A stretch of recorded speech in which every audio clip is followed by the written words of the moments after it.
The result was breathtaking. The fountains were so spectacular, they were dubbed Russia's Versailles. But Peter didn't have much time to enjoy his showpiece.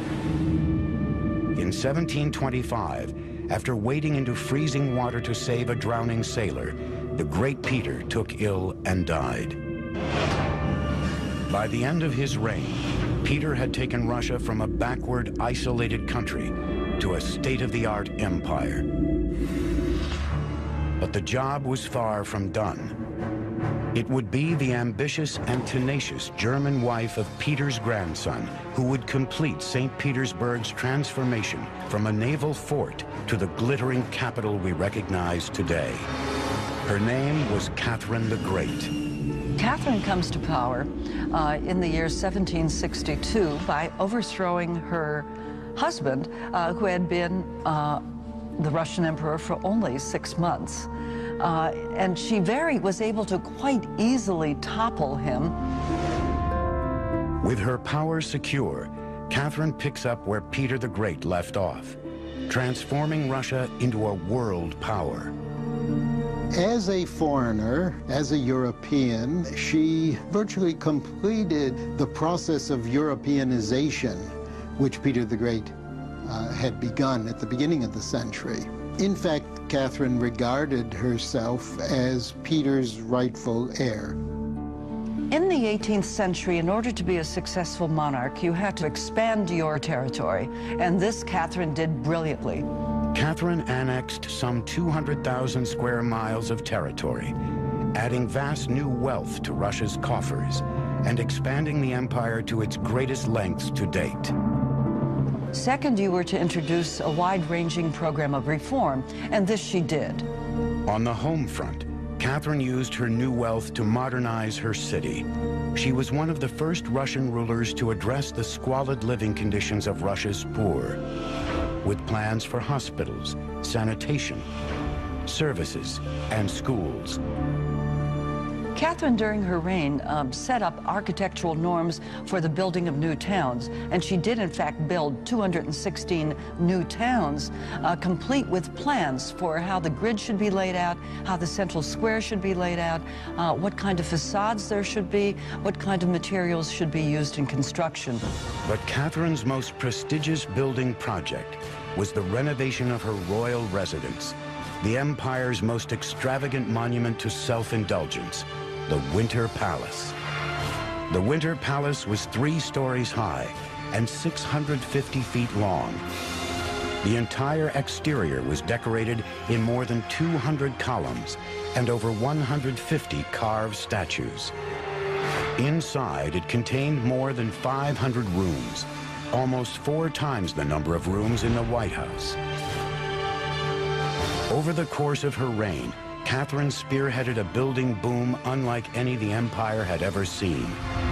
Her unrivaled power completely transformed St. Petersburg into an ostentatious and unashamed display of the culture, wealth, and power of the Russian Empire. She wrote to one of her correspondents, "I can't stop myself from building, but building is like a disease. It's almost like alcoholism." Unrestrained building wasn't the Tsarina's only vice. Behind the doors of the Winter Palace, Catherine was known for another form of patronage, taking good care of her numerous and often much younger lovers. She was a hard-working woman. At night, she wanted to have male company. And there were a number of lovers. She treated them very nicely and very generously. She gave them land, she gave them serfs. But Catherine's lavish court and her absolute power to give human beings as gifts symbolized the gulf that existed between the ruling elite and the average laboring Russian. While she sympathized with her subjects, on the throne of supreme power, Catherine's reforms went only so far. By the end of Catherine's reign in 1796, Russia was a superpower. But the country's strength brought it new glory and new enemies. By 1812, Europe's most ambitious general was engaged in a march of conquest across Europe, unlike any seen since the Roman Empire, and Russia was about to become his next victim. Catherine the Great was the first leader to initiate a large-scale inoculation program. In 1768, she immunized herself and her subjects against smallpox. At the time of her death in 1796, Catherine had added 200,000 square miles of territory to the Russian Empire. Over 40 million people were now considered Russians. When her grandson, Alexander I, took the throne in 1801, Russia was a major player in world affairs.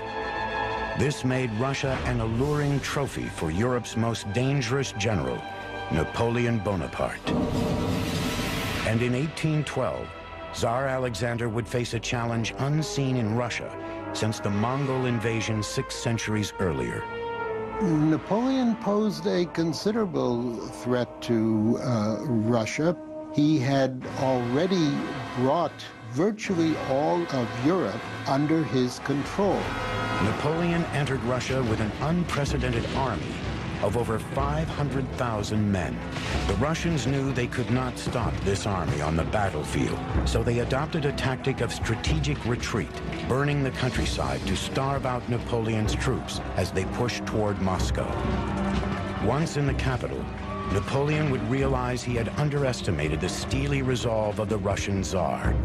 Napoleon probably thought that having invaded Russia, seized the old capital, Alexander would be willing to come to terms with him. Alexander was not. He simply ignored Napoleon until a very harsh winter forced Napoleon to realize that there was nothing to be gained by sitting in Moscow, and so Napoleon began to retreat. Forced to march back over the demolished and frozen landscape from which they came, less than 10% of the men out of Napoleon's original army survived. Mother Russia had broken the unbeatable general. In 1883, Alexander's successor commissioned a grand monument to be placed in the heart of St. Petersburg's Palace Square. It would be a towering symbol of Russian defiance. It was called the Alexander Column. The Alexander Column rests on a granite shaft, red finish granite. It's a monolith, it's one piece. Once again, a Russian Tsar forced his people to literally move mountains to build a monument in the name of the empire. An army of Russians methodically carved the shaft of the column out of the side of a mountain in one piece and shipped it to St. Petersburg. It was a process that took 3 years and thousands of workers. Once in St. Petersburg, engineers faced the daunting task of raising the 700-ton, 83-foot-tall granite monolith. It was sort of a giant halter. It was fastened onto the column. And then placed around it were capstans, which were manned by dozens of people.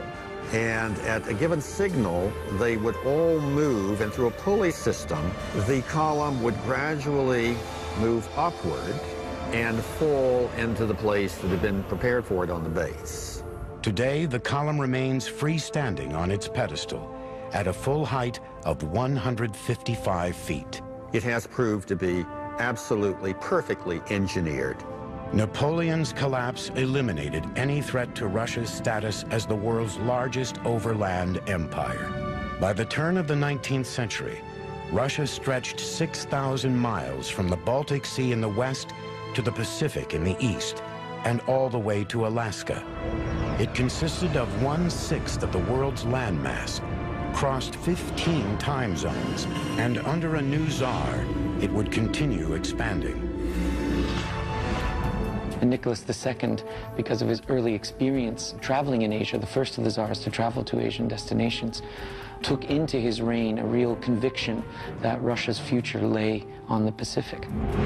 But with its territory now extending beyond the horizon, the empire was in danger of collapsing under its own size. Russia's engineers would execute a solution as far-reaching as the empire itself. They would build the Trans-Siberian Railroad. Those who promoted the building of what was then the world's longest railroad in the 1890s had in mind both economic and political objectives. It was to open up the Far East to Russian exports. At the same time, it was to establish Russian power in the Far East. On May 31st, 1891, the first piece was laid of a railroad that would span a distance of 5,768 miles, the equivalent of crossing the continental United States twice. This was an engineering project on a scale never before attempted. The question of how the railway was built is frankly one that makes you sort of stop in awe. The railroad was designed to be built in sections, and it would require thousands of workers, engineers, soldiers, and even convicts to do the job. In a typical stretch of the railway cutting across vast areas of southern Siberian forest, an initial wave of workers would clear the land, felling the trees to open the path for the railroad.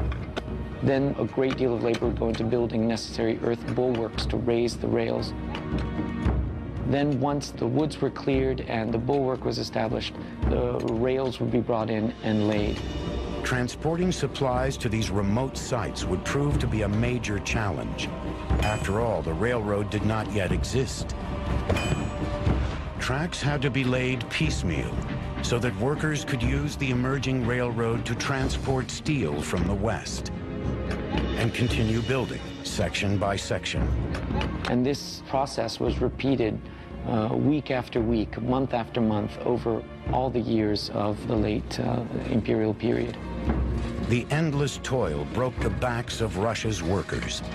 It was a very hard job to take, very hard job to take. I mean, you got to conjure an image of isolated wilderness that was transformed into rough and ready workers' camps, with workers camped out under tents or in some cases in earthen dugouts, working for months at a time on stretches of track with relatively limited supplies in the winter, subject to extremely cold temperatures in the summer, to the terrific heat of Russia's continental climate. By 1904, the core railroad was complete. Russia had a lifeline to the east and was free to pursue its next object of conquest, Asia. The problem, of course, was that this put Russia into direct conflict with Japan, which had very similar political and economic objectives. This conflict of objectives led to war between Russia and Japan. In 1905, Russia went to war and suffered a humiliating defeat at the hands of the Japanese. Back at home, the loss fanned the flames of growing resentment toward the Tsar. Then in 1914, the Tsar led his country into yet another war, one that would starve, ravage, and utterly decimate the population. World War I. After centuries of building the world's largest empire with blood, the Russian Tsar was now pushing his people to their breaking point. On March 15, 1917, the people revolted. Tsar Nicholas II was removed from power. The nearly 500-year reign of the Russian Tsars had been destroyed. The key factor in the disintegration of the Russian Empire in 1917-18 was the collapse of the Tsarist regime, because it was the emperor who really provided the glue that held the empire together. The Tsars had used their power to build breathtaking cathedrals, whole cities from swamps, railroads that crossed a continent, and sumptuous palaces that remain unrivaled in their opulence. The history of the Russian Empire can be read as an enormous achievement. At the same time, that achievement came at important costs. In many respects, the empire was built on the backs of ordinary Russians. In late 1917, the Tsar's achievements would be rewritten by a new regime, one determined to level the playing field for Russia's poor. As the mighty empire